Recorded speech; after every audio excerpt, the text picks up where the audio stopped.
This week we chat to both the Creative Assembly and Wargaming to find out all there is to know about Total War Arena, which is out now in open beta. And for something a bit different, Nate and the 2-hour team check out whether Stick Fight the game is worth your money. This is Player Attack.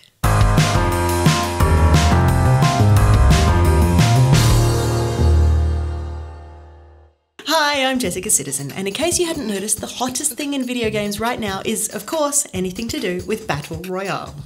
But it's not all sunshine and roses in the land of last man standing. Just ask the team behind H1Z1.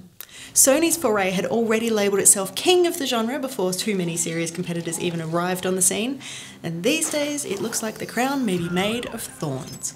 More than 78% of H1Z1 players had deserted the game by the end of 2017, and now the audience has dwindled to just 9% of what it was back in July last year. Back in the day, H1Z1 was the third most played game on Steam, averaging more than 86,000 players per hour and peaking at more than 150,000. Now though, a measly peak of just 14,000 players for the whole month of February. But things aren't too shiny in the PUBG camp either these days. Development on the game has officially stalled as the dev team turns its attention towards squishing cheaters. More than 2.5 million were banned in January, so it's not really surprising that the promised new map missed its February release window, and any future plans for the game are now being kept under wraps. While governments around the world struggle to work out how to deal with loot boxes and randomised rewards for real money transactions, the team at Riot Games have taken a big step towards transparency. The next time you want to fork out some cash for a Hextech chest in League of Legends, you can look up exactly how likely it is that you get that big reward.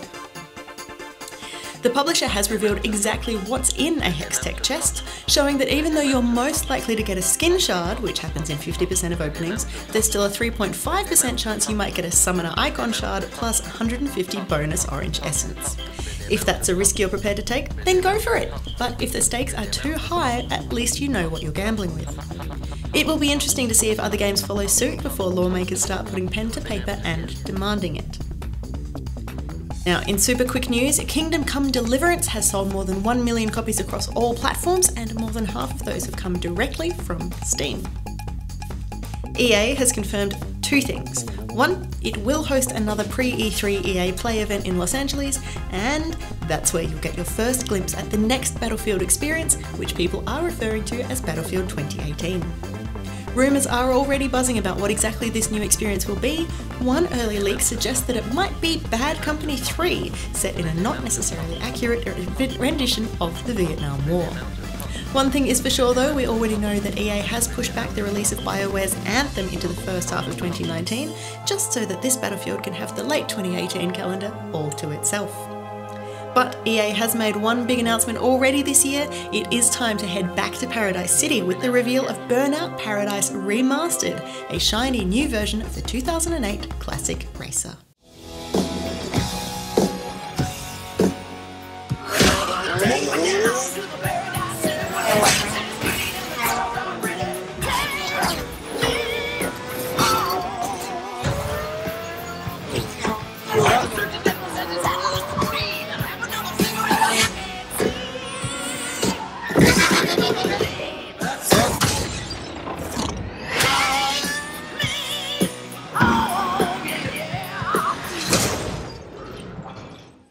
Now, a couple of bits of Switch news.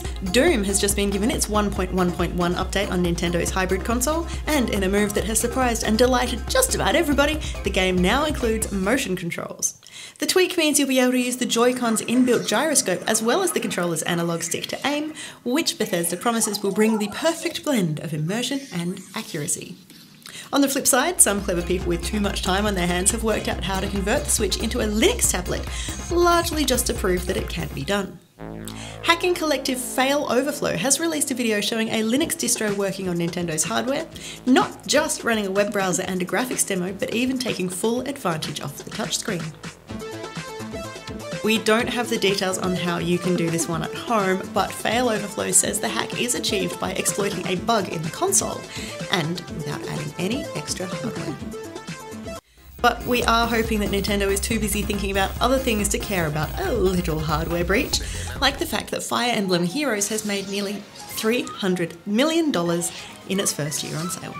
That's 5 times more than the company's flagship mobile game, Super Mario Run, which has made about $60 million total since December 2016. Now, obviously, there are some significant differences between the way each game is monetized. Super Mario Run uses a one-time pay-to-unlock model, while Fire Emblem Heroes uses a more traditional mobile strategy. That is, you pay real-world money to unlock random in-game loot.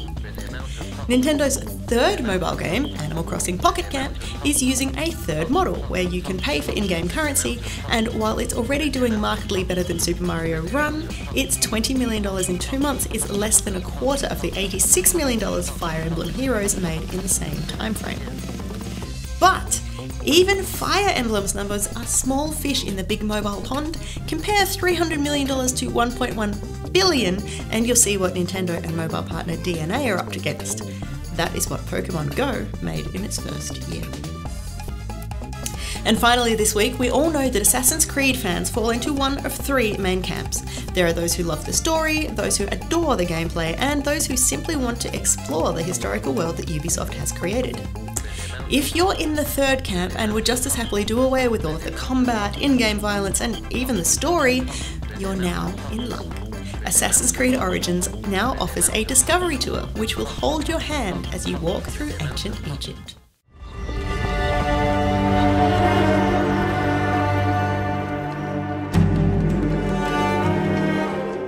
The tour provides a glimpse of the reference materials used by the developers, including artifacts, maps, and archaeological drawings, and highlights just how the real world was modified to make it more video gamey.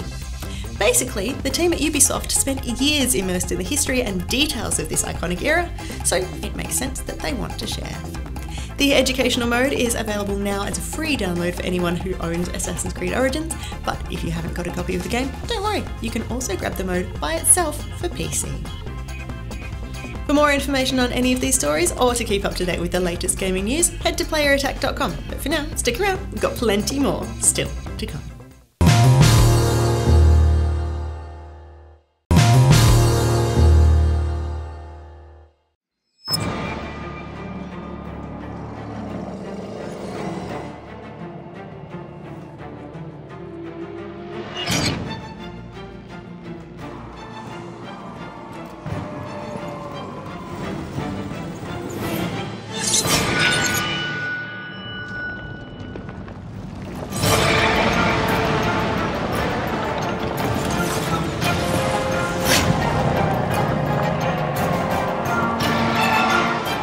Hey, it's Angela here at PAX 2017, and I'm here talking with Al and Josh. So you guys are representing Wargaming and Total War, so fill me in on what's going on with that. Well, Wargaming, as you know, is quite famous for vehicular combat MOBAs, yeah? So World of Tanks was our big hit. We then rolled out World of Warplanes and World of Warships, and they form what we call the Iron Trilogy, yeah? So phase 1 of our strategy was really getting those out in the marketplace. Still work to be done, obviously. We've only just relaunched the latest warplanes back in CIS and EU and NA, addressing all the core gameplay issues, but we've still got to make tanks, planes and ships available on multiple formats. So until they're available on PC and console and mobile, we won't have really finished phase 1. But while we're working on that, we were starting to think about other ways to grow, yeah? We've got over 130 million registered users and a very strong community. And, our community is... they skew older than the normal game company kind of demographic. We've got middle-aged men who've got an attachment with either the military side of things or the engineering side of things, and they're a good niche to have because they tend to sort of retain and monetize quite well. So we were thinking about a third-party publishing strategy, yeah. And so you're obviously looking for games where there's a good fit in terms of subject matter. So anything that's to do with war, battles, tactics, with a bit of history thrown in, kind of has a good fit with us, and also anything that appeals to that slightly older, more studious, bookish, individual, that kind of partner would make sense. And so when you find a company, or obviously we already knew about the existence of Creative Assembly and their very, very successful Total War franchise, they were kind of an obvious fit. So we were actually delighted that they picked up the phone first and got in touch. And so we said, we'd love to have a chat. So the lawyers took about a year to, get the T's and C's right. It has to be done. It's the nature of the beast. But once that was done, we were allowed to basically start talking. And it's been an absolutely fascinating cross-collaboration. You've got like sort of Russian-speaking people talking to Brits, you know, one of them is coming from like Eastern Bloc tank culture, the other's coming from more of a sort of Western, you know, historical perspective. But what unites us is a passion for gaming, and so we've been working on Total War Arena, currently in closed beta, getting loads of amazing feedback from the community. And I'm going to hand over to Josh now because he knows pretty much everything there is to know about Total War Arena. Excellent, you're up, Josh. All right then, no pressure. But so Total War Arena, for those who don't really know, it started off with Shogun 2. So Shogun 2 was a huge game for us, and it had a multiplayer component. So Total War's always really been focused on the big single-player release. But with Shogun 2, we added on that multiplayer that we really worked on, we were quite proud of, and it was massively well received. Like it was huge. We had so many people playing it and saying, this is so cool, why can't all Total Wars have this? And we thought, why can't all Total Wars have this? So we kind of took a step back and we thought, well, why don't we make something that will run alongside every Total War, you know, forever, that kind of has all the features of them and has the battles of them, but is multiplayer. So that's where Total War Arena really started. Then when we got in contact with Wargaming, because it's completely new for us, you know, we are the single player guys, and suddenly this was a multiplayer free-to-play game, and we were like, help. So we turned to them and they offered great advice. That's kind of how our partnership works, is every time we need help, we can turn to them and we know that they're going to say, oh, we had this issue, you know, years ago, here's how we solved it. And we can go, well, that's great, thanks, we can implement that. We say that, but with a Russian accent. Yes, yeah. with a Russian accent. But it's absolutely great. So now we've ended up with this 10v10, like, massive, epic scale battle. So you've got Romans, Greeks, and barbarians, and all the various commanders from them, like Caesar, Vercingetorix, who probably people don't know the name Vercingetorix, but I would look him up, he's really cool. Yeah, and there's loads of history within our game. Like if you search for it, we wouldn't force it on you. But heroic women as well, like heroic women, Boudica, Kanani, Alexander the Great's half-sister. She's pretty cool. Known for being a bit of a huntress, very independent. Allegedly poisoned her husband. Which, allegedly, we're not. Yeah. But so we've ended up with this really cool 10v10 huge multiplayer battle simulator, and it's got the tactical components of the original kind of core Total War titles, in that you pick where you want to deploy, you draw on the map, you say to people, I'm going to go this way, where are you going to go?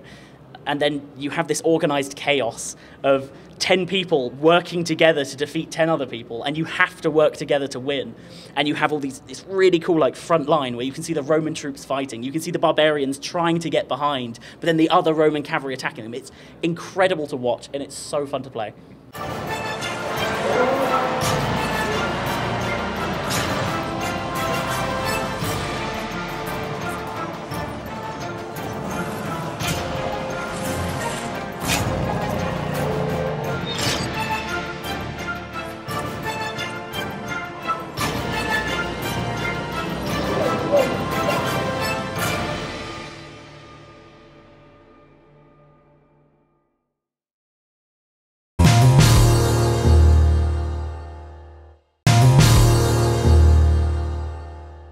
So you guys are looking to go free to play with this one, right? Yep. Yeah, so we decided that we wanted it to be a really accessible Total War. So we focused really the first 4 or 5 tiers on being really accessible and getting into. So tier 1, you have 1 ability, and you can choose between 2 different types of unit. And then at tier 3, you have 3 different types of unit and 2 abilities. And then tier 5, you have all 3 abilities and 5 different unit types to choose from for each faction. So the kind of more hardcore Total War players who want that multiplayer game will breeze through the first couple of tiers and end up kind of sitting at this 7, 8 like tier range, where it's a really complex Total War game that's really tough and really competitive. But if you're not quite comfortable with that, and if you just want to be introduced to Total War, or maybe just play a more casual Total War experience, you can sit at, you know, tier 3, tier 4 and play that. We don't want to force you to play something that's harder than you want. And that's kind of our way of implementing a difficulty curve, is letting people choose how they want to play. And that's something that World of Tanks really, and kind of Wargaming taught us about. And now we've implemented it, and the feedback we get is great, you know? We can see where people choose to sit and how they feel about that.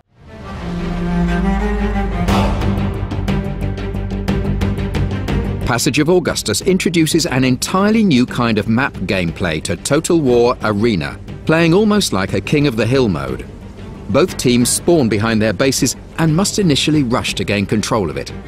These bases are linked by a narrow pass that will be heavily fought over. As both teams will try to use this shortcut, using and countering ranged and heavy infantry units will be vital to ensuring control. with Wargaming, you were saying that you skew more towards an older audience.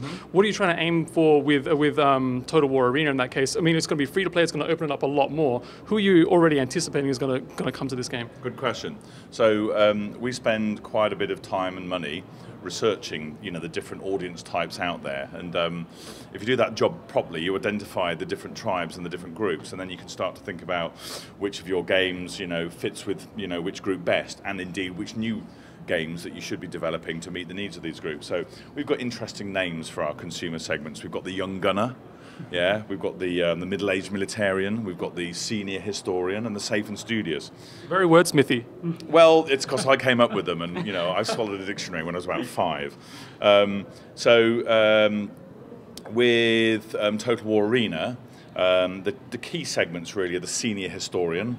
You can probably work out what that person's like, and the safe and studious. Safe and studious is the sort of guy you would find over in the far hall, more comfortable in a traditional tabletop-based wargaming environment. Yeah, they've got a PC, but they're a little bit cautious about PC gaming. They haven't sort of really developed the habit and aren't confident in that space.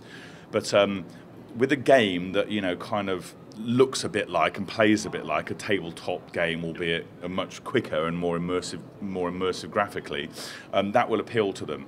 And so when Josh talks about making the game accessible early doors, and the first 3-4 tiers being effectively tutorial tiers, learning tiers, we think we can get that segment as well. So the senior historian and the safe and studious would be the key segments really.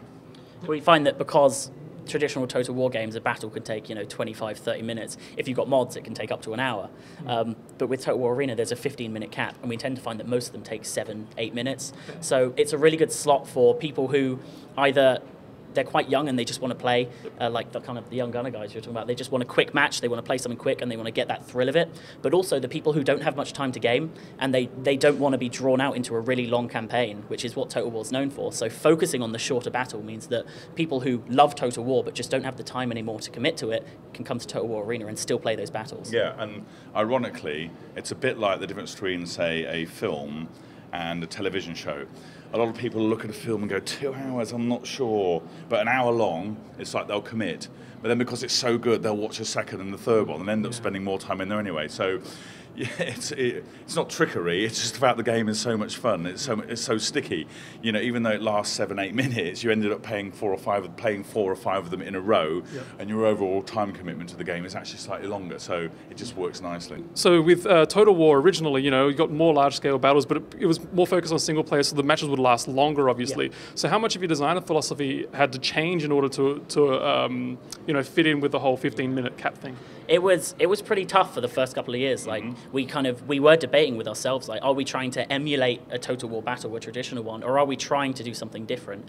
And eventually kind of what we settled on was we wanted to do something different. A lot of the guys who did the Shogun 2 multiplayer were the ones who came onto Total War Arena, and they were the ones who kind of innovated on it and were like, this was really cool, but we don't just want to do the same thing, but more, because that's not what's great in this industry. What's great about this industry is you can innovate and you can make new games and put them out there and see how they fare.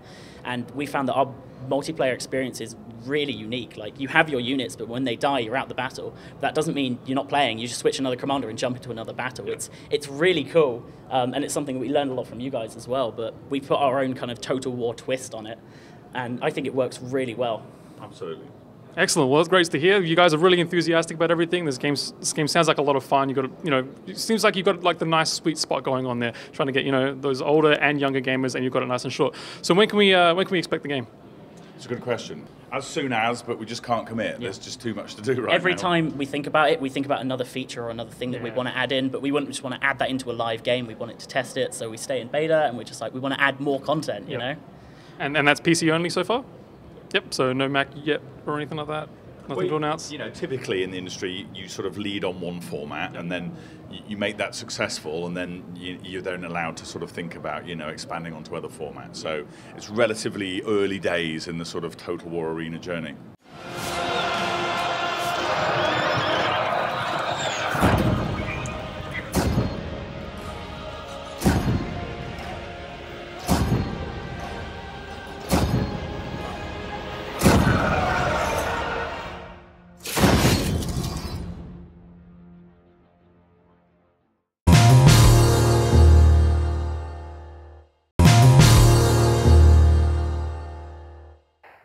Hello and welcome to 2 Hour Steam, a segment where we get a game off Steam, play it for 2 hours and then decide if we're going to refund it or keep it.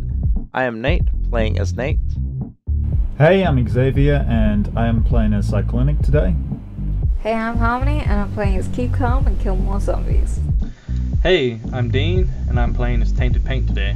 And today we are looking at Stick Fight the game.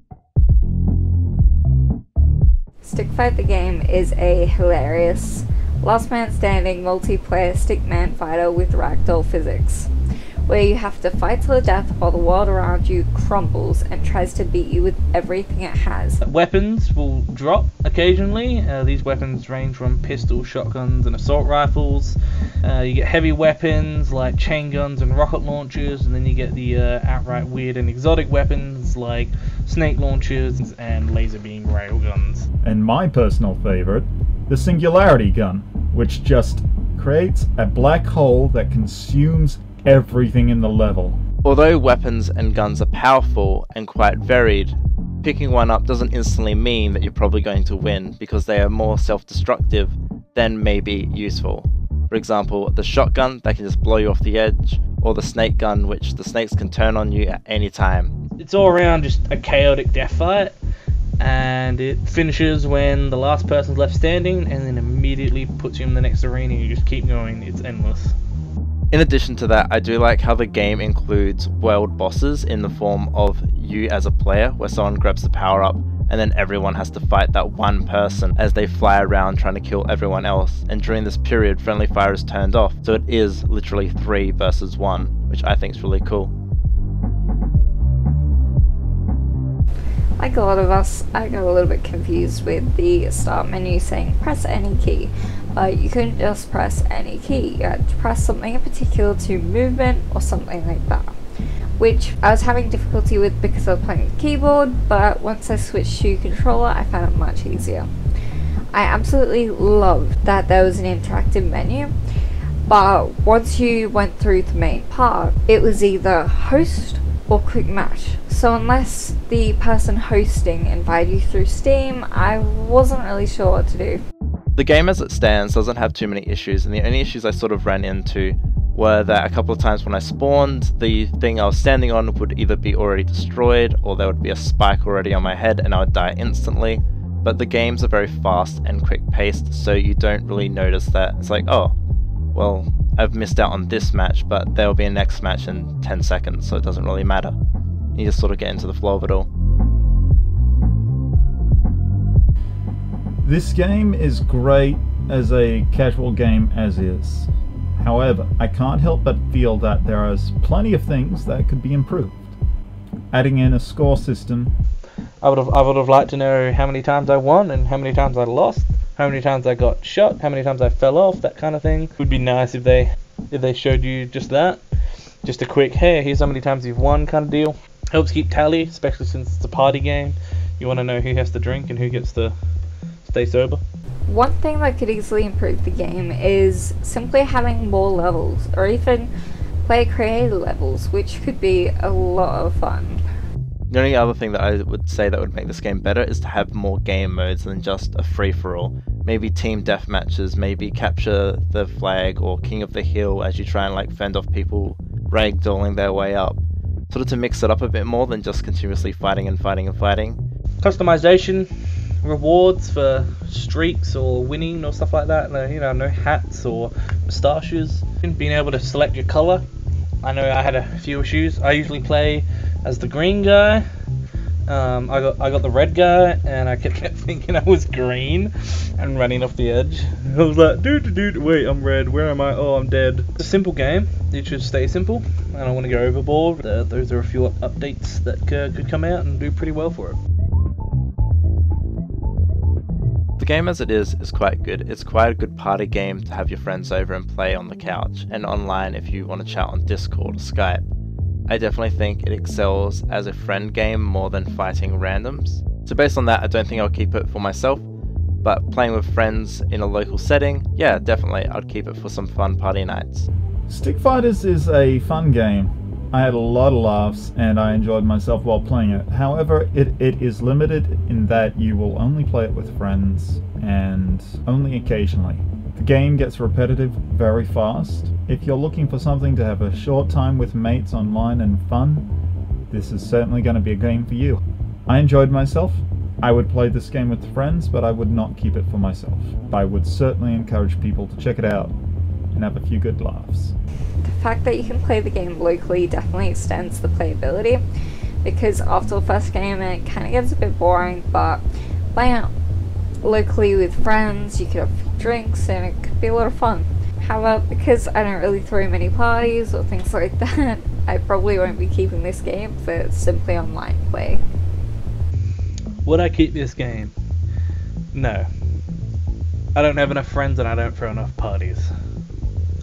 So that's 0 keeps for solo and 2 keeps for friends, and that's $5 on Steam if you want to check out Stick Fight the game. I recommend getting a couple of friends around and having a couple of drinks, and I'll see you next time.